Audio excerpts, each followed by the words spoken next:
Welcome to the Language Alchemy Podcast, where we explore how our language and communication patterns directly impact our lives and relationships, and where you get transformative communication tools to bring forth more authenticity and compassion to all your relationships. Thank you so much for joining me today. This is your host, Alejandra Siroka, a communication teacher and coach who is devoted to helping multicultural individuals, change makers, and couples engaged in personal growth experience the lives and relationships they long for through the power of transformative communication. What do we do when the world feels heavy? We need to find love again. I usually devote the episodes in February to explore love and to help you nurture a deeper sense of connection in your relationships. Today, however, I want to expand our focus to something more fundamental, our relationship with life and reality itself. I see you. I see your worried eyes scanning headlines about growing authoritarianism and conflict. I feel the heaviness in your chest as you witness polarization tearing at our collective fabric. According to Gallup, we are experiencing more active conflicts now than at any moment since World War II. So if waves of fear, anxiety, or despair have been washing over you lately, please know you are not alone. I felt it too. So many of us have. And you may wonder, Alejandra, what does this have to do with love? Well, everything. We are collectively experiencing a heartbreak with life and reality. And as I see it, we stand at a crossroads. We can either succumb to these feelings, engaging in self-sabotaging behaviors and surrendering to depression, anxiety, and fear, or we can undertake the noble, albeit challenging, work of rekindling our love for life and our love for ourselves. At a recent retreat, my spiritual teacher reminded me of something I've heard countless times, but needed to hear her say it again. That we cannot be available to others unless we are available to ourselves. Being available to ourselves begins with love that includes ourselves. But what does this look like in practice? How does it manifest in our communication? Well, in this episode, I am going to share 3 powerful ways to lean into love. And I will share 3 practices to prevent falling out of love with life. So first, let's talk about 3 ways to lean into love. Number 1, ground yourself in the present moment. Lean into love by refusing to succumb to fear, worry, anxiety, or despair. Yes, things feel fragile right now. Millions are afraid. If you're an immigrant like me, and remember, for as long as humans have existed, there have been immigrants, and also there has been intolerance. So if you are an immigrant like me, know that the tactic of divide and conquer isn't new. To lean into love, you must avoid feeding these emotions. How? By anchoring yourself in the present moment. So when anxiety quickens your heartbeat or when fear makes knots in your stomach, this is your invitation to come home to the present moment. And one powerful way of coming to the present moment is by asking yourself out loud, if possible, am I in grave danger at this moment? So are you in imminent danger? And if you're not, describe your surroundings to yourself out loud if you're able. Look around. What do you see? Perhaps you're driving on your morning's commute. So you may say to yourself, right now, I'm driving to work. To a job I know how to do very well. My hands are steady on the wheel. Or maybe you're walking around your neighborhood And so you say to yourself, right now, I'm feeling the pressure of earth beneath my feet. It's a sunny day, and I can see how the sun is reflecting on that house window. Or perhaps you are lying in bed, it's the end of the day, and you say to yourself, in this moment, I'm feeling the weight of my body against the mattress. I'm noticing my right leg, and now I'm noticing my left foot, and you go on and on. When we anchor ourselves in the now, we reclaim our power from imagined future fears or traumatic moments in the past. Each time you feel that familiar grip of fear, if you say to yourself, right now, I am safe. Right now, I am breathing. Right now, I am here. Then you are gently guiding yourself back to the present moment, into your body, and you are leaning into love. Number 2, practice radical tenderness. The polarization, uncertainty, and chaos we're experiencing are real, and they affect all of us. They live in our bodies, in our relationships, in our dreams at night. Yes, even if you have job security, shelter, food, and community. Remember how we felt during the heart of the pandemic? That same disorientation, that same fraying of nerves? Well, we're experiencing similar collective trauma right now. But what if tenderness is the most revolutionary act possible?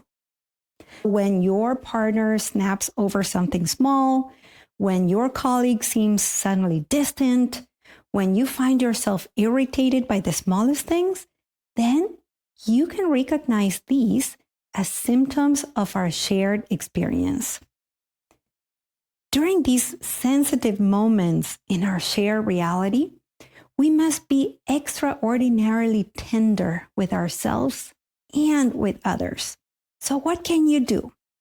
Well, you can give yourself permission to slow down when everything seems to demand speed. You can take 3 deep breaths before entering or leaving your home. You can go for brief walks outdoors, even if it's just for 10 or 15 minutes. You could have the repeated intention, I bring peace, I am peace, you'll find peace with me. And when you talk to your loved ones, you can use tender nicknames or terms of endearment, reminding them who they are beneath their fear. This tenderness isn't weakness. It takes tremendous courage because it is choosing love instead of feeding fear. Number 3, serve others to reconnect with love. I learned this piece of wisdom from a dear friend who had leukemia as a child and faced chronic pain and multiple surgeries throughout her life. And she is one of the most resilient people I know.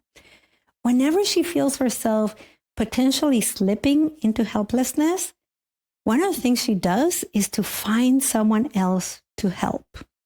Finding ways to help others to prove to herself she isn't helpless. She's done so many things. She's volunteered with cleanup efforts, refugee support, and food distribution programs. Even one time she was bedridden, she organized assistance by making calls and sending emails from her bed. This, my dear listeners, is profound medicine. When we feel powerless, we can remember that we always retain the power to ease someone else's burden, especially now when the most vulnerable people are the most affected. If you are falling out of love with life, find something, anything you can do to help others, and then watch how this reconnects you with your heart's natural capacity for love. Even if you think of it as a small act, such as helping an elderly neighbor with groceries or sending an encouraging message to a struggling friend, that can reconnect you with your heart.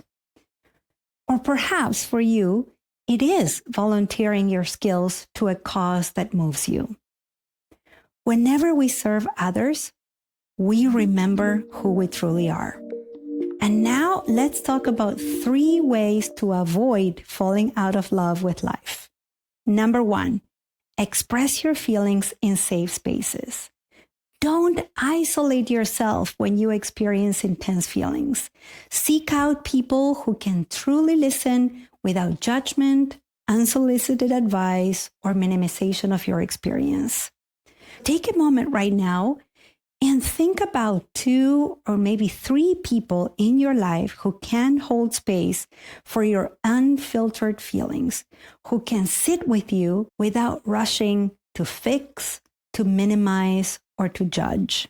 A lot can change if you allowed yourself to speak what's true. A lot can heal if you trusted others with your vulnerability. Unexpressed feelings do not disappear.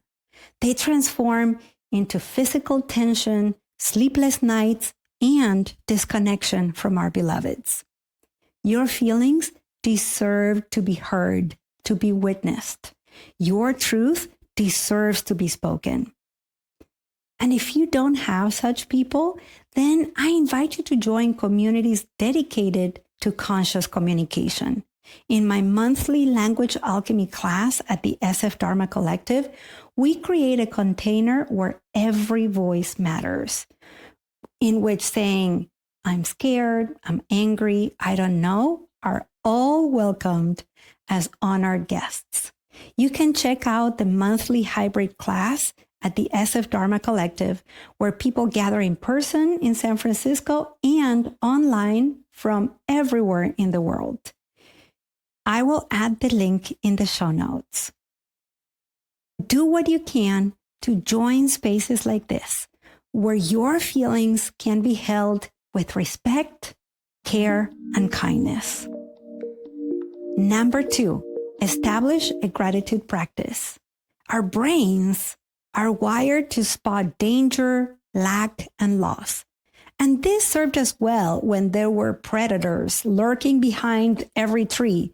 But in today's world, this tendency can trap us in perpetual dissatisfaction.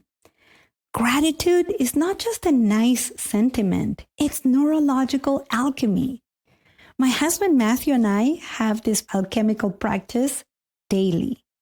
Before each meal, we hold hands and express gratitude out loud. Sometimes our gratitude may be about something profound, like, I'm so thankful for how you showed up for me when I had food poisoning, which, by the way, I am still recovering from. And sometimes our gratitude is something simple, like, I'm grateful for sunlight after so much rain. What if you began each morning naming 3 gifts you have in your life? Or what if you ended each day by saying thank you for something that really touched your heart? A consistent gratitude practice helps regulate your nervous system and also honors the profound paradox that even as frightening things unfold globally, beautiful moments continue to grace your life simultaneously. By consciously directing your attention to what nourishes us, we reclaim our right to wonder and joy, even in difficult times. And wonder and joy are another expression of love. Number 3, cultivate community connection. The surest path to falling out of love with life is isolation. What's the antidote? Meaningful community. We humans were never meant to face life's challenges alone. Many ancient wisdom traditions, including Buddhism, emphasize the vital role that community has. In Buddhist practice, for example, you can take refuge from suffering in 3 treasures: the Buddha, which is the awakened consciousness or the awakened mind, the Dharma, the wisdom teachings that lead you to the awakened mind, and the Sangha, the community of practitioners or the spiritual community that's following a practice to awaken their mind. The revered teacher Thich Nhat Hanh said that the next Buddha will be the Sangha, not an individual, but a community awakening together. He highlighted the transformative power of a community. Now, community doesn't mean finding people exactly like you. It means connecting through your shared humanity while celebrating our beautiful differences. Let me give you some ideas about where you can find such a group of people. Perhaps it's in a meditation circle where silence is shared, or a book club where ideas are explored with curiosity, or a parenting group where both parenting struggles and victories are normalized, or a creative collective where your artistic expression is encouraged, or a spiritual gathering where your deepest questions are honored. The key here is not just joining a community, but participating with your whole heart. So speak up, organize gatherings, welcome newcomers, share your gifts. Belonging is not something you find. It's something you create through courage, awareness, and presence. My dear alchemists, falling back in love with life isn't about ignoring reality and the current pain and suffering. No, it's about expanding our capacity to hold everything, the beauty and the brokenness, the joy and the sorrow. Through present moment awareness, radical tenderness, and heartfelt service, you kindle love's flame with life itself. Through authentic expression, daily gratitude, and intentional community, you protect that sacred fire. Even in our most challenging collective moments, your capacity to love yourself, others, and life itself remains your greatest power. No government, no headline, no circumstance can take that away unless you surrender it. So I ask you, how will you choose love today? How will you remember who you truly are beneath the fear? How will you keep your heart open when everything tempts you to close it? I'd love to hear from you. If you are on my mailing list, then you have my email, and I'd love to know how you're doing and how you're tending to your heart. If you're not in the Language Alchemy mailing list, go to languagealchemy.com and sign up there. Know that I am walking alongside with you, stumbling sometimes, beginning again, and always learning and always committing myself to bringing forth more peace, more love, and more compassion to a world that needs us. Thank you so much for listening, and a special thanks to all the beautiful beings who have joined the Language Alchemy group coaching program. Abby, Britt, Connie, Jessie, Laura, and Sikani in alphabetical order, but not in order of importance or any other order. Thank you so much for the work you're doing to transform your communication and to show up in your communities, in your relationships, and your life as the loving, conscious, and mature adults you are. Until next episode, and as we say in Argentina, ciao ciao. Original music by Gary LaPoe. You can find all links in the show notes at languagealchemy.com.